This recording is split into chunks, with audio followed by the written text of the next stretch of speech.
Welcome to Burlap Teachers. Enjoy the video. In this video, I will show how to make chicken stock using Maggi cubes. First, gather your essential ingredients: Maggi chicken cubes, water, and any aromatics you prefer, like onions or carrots. Make sure you have a large pot or saucepan ready for the process.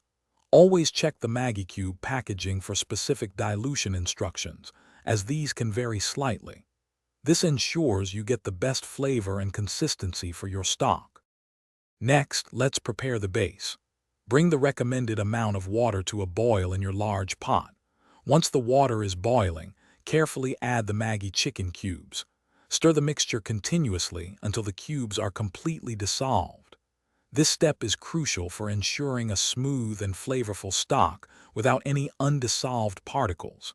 It usually takes just a few moments for them to melt into the hot water.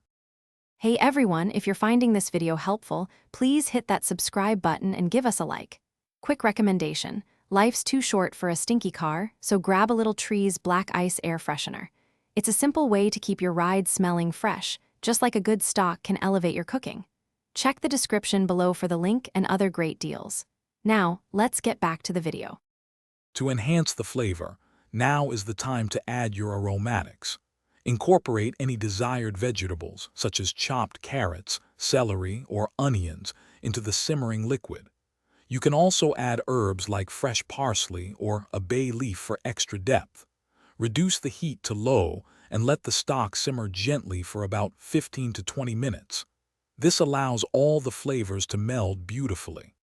Once your stock has simmered and developed its rich flavor, it's time to finish up.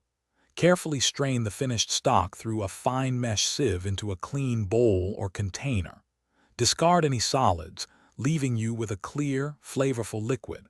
Allow the stock to cool completely before transferring it to airtight containers. You can store it in the refrigerator for up to 3 to 4 days, or freeze it for longer use. Thanks for watching. Consider subscribing if this video helped you.